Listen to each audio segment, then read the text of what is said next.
السلام علیکم ناظرین، روشن راز ٹی وی میں آپ سب کو خوش آمدید۔ ناظرین، آج ہم اس ویڈیو میں قسطنطنیہ کی فتح اور سلطان محمد فاتح کے بارے میں ذکر کریں گے۔ ہماری ویڈیو آخر تک دیکھیے تاکہ آپ کو یہ معلومات پوری طریقے سے جاننے کو ملے۔ جمادی الاول 857 ہجری کو مسلمانوں کو ایک عظیم و شان فتح ہوئی جس کی خوشخبری صدیوں پہلے تاجدار کائنات محمد رسول اللہ صلی اللہ علیہ وسلم نے دی تھی۔ صحابہ کرام رضوان اللہ تعالی علیہ اجمعین کے دور سے ہی تاجدار کائنات محمد رسول اللہ صلی اللہ علیہ وسلم کی اس مبارک حدیث پاک کو پورا کرنے اور اس عظیم فتح کو حاصل کرنے کے لیے مختلف ادوار میں معرکے ہوتے رہے، لیکن یہ فتح ایک نوجوان سلطان کا مقدر تھی جو ارادہ، پختگی، عزم و ہمت، جرات و بہادری اور استقلال کا پہاڑ تھا۔ مسلم امہ کے نوجوانوں کے لیے سلطان محمد فاتح کی زندگی ایک کھلی کتاب ہے۔ کیا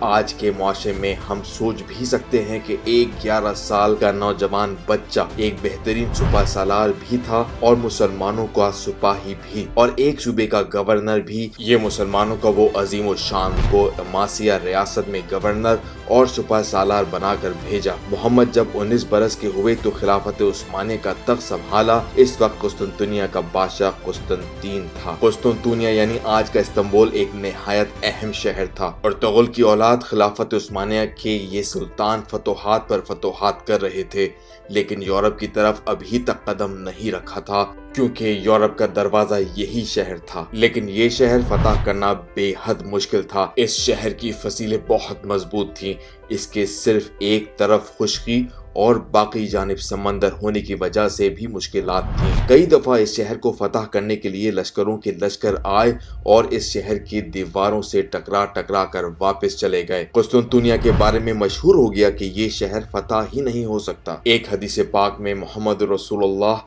صلی اللہ علیہ وسلم فرماتے ہیں، جس کا ترجمہ یہ ہے: یقیناً تم قسطنطنیہ فتح کر لو گے، وہ امیر بھی کیا باکمال ہوگا، وہ لشکر بھی کیا باکمال ہوگا۔ اس حدیث رسول اللہ صلی اللہ علیہ وسلم کی وجہ سے ہر مسلمان بادشاہ، خلیفہ، سلطان نے کوشش کی کہ وہ اس حدیث پاک کا مصداق ٹھہرایا جائے۔ بازنطینی سلطنت کی تاریخ میں قسطنطنیہ شہر پر کم از کم 24 دفعہ حملہ ہوا۔ سب سے آخری حملہ مسلمانوں کے عظیم و شان سپہ سالار سلطان محمد فاتح نے کیا اور اس نے ہی یہ فتح حاصل کی۔ دراصل سلطان محمد نے تخت نشین ہوتے ہی قسطنطنیہ، لیکن یہ بنتا رہا۔ یہ خلاف اطراف سمندر تھا۔ توبری یعنی زمینی افواج صرف ایک طرف سے حملہ کر سکتی تھیں، لیکن یہ حصہ کافی مضبوط تھا۔ یکے بعد دیگر 3 دیواریں اس حصے کی حفاظت کرتی تھیں۔ اندرونی 2 دیواریں حد درجہ مضبوط تھیں۔ ہر دیوار کا درمیانی فاصلہ 60 فٹ کا تھا۔ دوسری اور تیسری دیوار کے درمیان 100 فٹ گہری خندق بھی تھی۔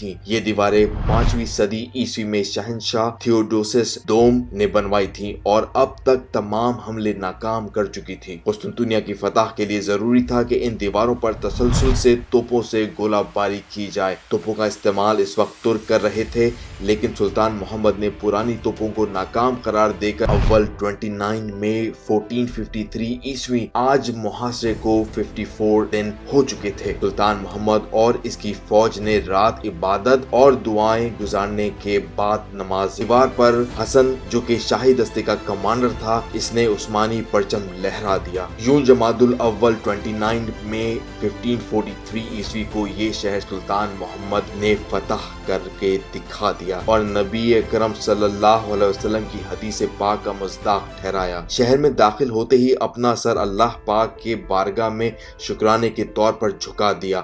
سلطان محمد وہ نوجوان ہے۔ سلطان محمد فاتح جیسے نوجوان دنیا میں کامیابی و کامرانی حاصل کرتے ہیں اور کل اللہ پاک کے بارگاہ میں سرخرو اٹھائے جائیں گے۔ دوستوں، اگر آپ کو ہماری ویڈیو پسند آئی ہے تو اسے لائک کیجئے، دوستوں کے ساتھ شیئر کیجئے اور سبسکرائب کیجئے۔ آپ کا دیکھنے اور سننے کا بہت بہت شکریہ۔ اجازت دیجئے۔ اللہ حافظ۔